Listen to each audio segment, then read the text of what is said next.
very good question.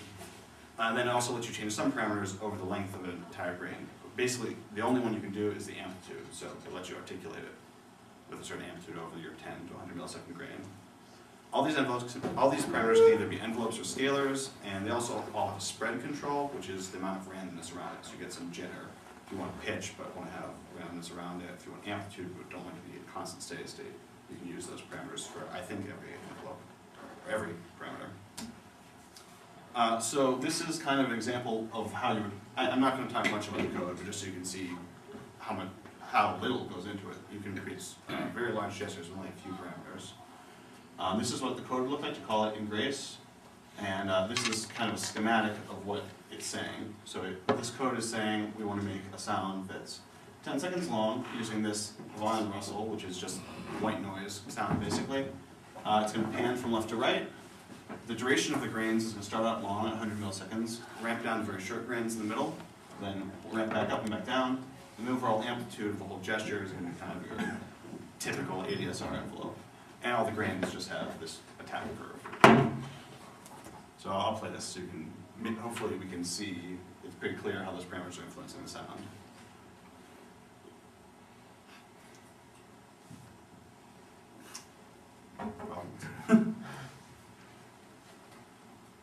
One second.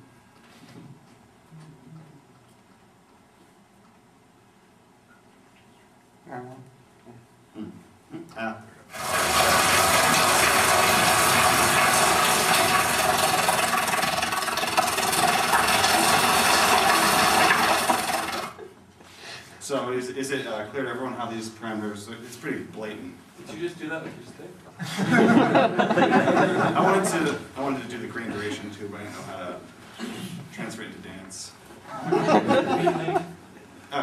Yeah, Zane? So I don't really understand the grain duration. So grain duration is it's telling the program how long each grain is. So this is made up of a couple of thousand grains.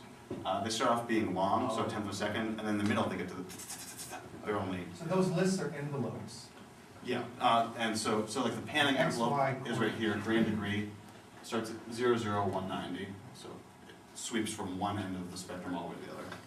So 1 is the end point of the time. Yeah, it's pairs of time value. That's what all these breakpoint envelopes are formatted as. But the total time is always 1? Yeah, it's normalized. The time is normalized to 1. Actually, okay, I believe it'll just take whatever the largest value is and normalize the whole thing to the length. I think. So then, the grain is it jumping around the sound file, or is it, when you're saying, is the start point of the grain always the same? Good question. By default, it has, this is a parameter you can control also with an envelope, but by default it just starts at the beginning of the file and goes to the end, so it goes straight through it. Okay. And that's what this is doing. Not that it would make much of a difference because the sound is essentially a steady state white noise. Just a constant timbre throughout. Jacob, do you want to hear it one more time? Okay, I'll play it once more, maybe without the dance this time. It's going to be hard to resist. I know. Problems again.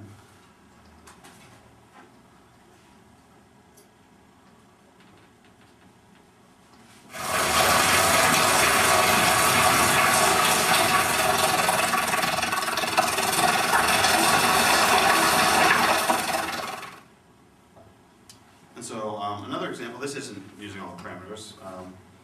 This shows, like Liam asked, how you can ramp the grain start. So this actually starts at the end of the file, goes backwards to the middle, and back to the end. It's a symbol sound, small gong. And this also shows how you can use transposition for transposition envelope over the length of the entire node. So again, we just have to have a normal attack envelope for each grain, and the transposition starts at 0 and goes down to 2 octaves down across the whole length.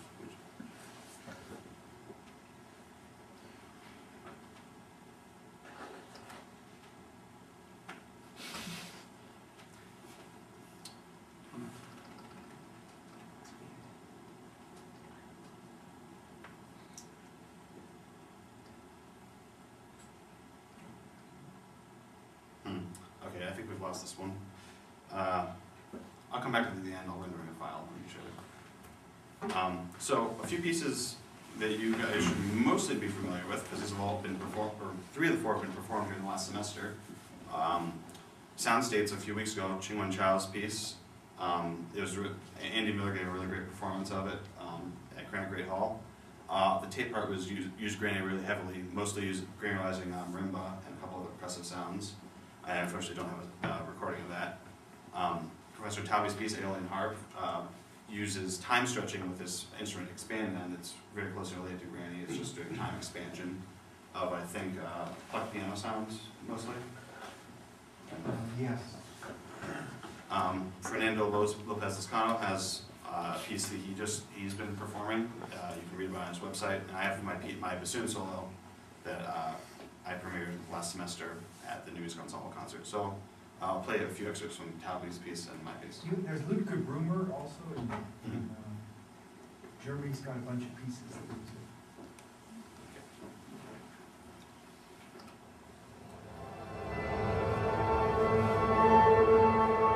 So this is Professor Taube's piece.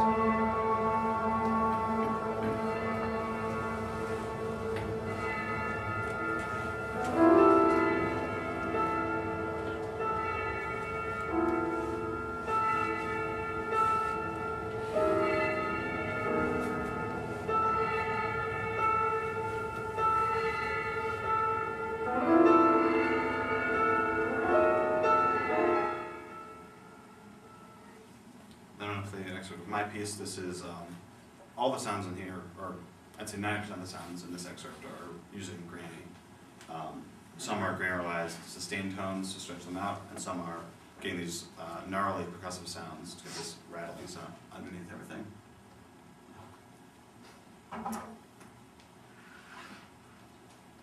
Just gonna play from here.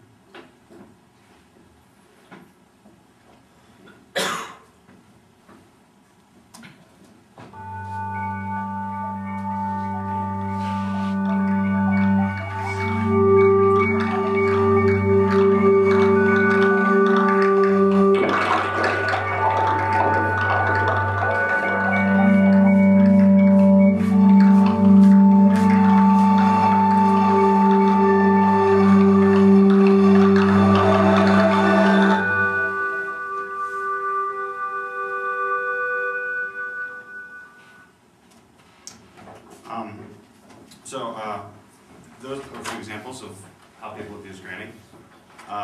So Grani is a really fantastic instrument, and its strengths are that it runs very quickly. There are other methods for placing grains over time, but since Grani is optimized to run very quickly, and it also just doesn't take as long as using an instrument like full mix or something, because it has only the parameters it needs for synthesis. It has all the important parameters you'd want. It's not missing anything in particular that is an important factor of granular synthesis. And it's the most important thing that's a strength of all granular synthesis is that it's easy to place a whole large sweeping gesture with thousands of sounds with only a few key parameters. So you're able to shape gestures very easily with not a lot of, you don't have to specify the start time and the duration, the amplitude, the sample rate, the panning, the distance, the reverb amount for all of your 10, 100,000 grains in a couple minutes of music. The weaknesses, or the places I saw it could be improved, it's missing support for using envelopes over individual grains except for amplitude. So you have all these parameters like panning, amount of reverb, the sample rate, the pitch, and also, is it panning? So it's missing support for those to be able to change during the length of the grain. And especially for long grains, those are very important parameters that give you more control over the sound. For a short grain, only 10 or 20 milliseconds, you probably wouldn't be able to hear a change in panning, because it just sounds like it's over in an instant. But for longer grains of maybe 50 milliseconds or more, it's very apparent, and this adds an extra degree of control. Also, it's limited to this spray paint paradigm. You have an envelope. The parameter is enveloped over the length of the entire sound, and you have a certain amount of randomness around that. So it's like, for each grain, it's like spraying a can of spray paint to find out what it's going to be. And this is pretty powerful. It allows you to execute many of the gestures you like to do, but if you're interested in algorithmic control of microsounds, it's not, you're not able to do it with Grani, unless you kind of do some really weird things with the envelopes, and then you have trouble with overlapping grans. So, so based on a design feature that Daniel Sorley was asking me about, and I decided to try to put into it, and some conversations I had, I came up with a design intent for improving Grani. My design intent was for the program to be self-consistent, so every parameter will be able to be enveloped over the gran and over the entire node, and you can feed it a scalar or an envelope. It's using all the same paradigm that he's used, just expanding it to every parameter. It's flexible. You're able to call any function of your own to replace these envelopes. So you can write a simple function in Sal or in Scheme and call that with Grani Plus to replace this envelope. So if you want to do something even as simple as pick from a list of 4 gran envelopes, that's not possible in Grani. You have to think about how to do it, maybe do call 4 calls to Grani in parallel, each with its own gran envelope. You have to come up with these hacks to get it to do it if you want. This allows you to do it directly with one call of the instrument. And so you have algorithmic control over it. And like I said, my design philosophy was to make it flexible, not to put into it the features I wanted to see. You know, maybe I wanted to see have Markov chain support, but not to build that into it, but to let you build anything you want into it using Sal code. So, because if you're using Grani, you're already programming in common music with Grace, and you may only have to add 2 or 3 lines of code to get whatever you'd like built into Grani. Also, it's backwards compatible, so anything you call in Grani Plus is the same exact format as calling to Grani. You just add in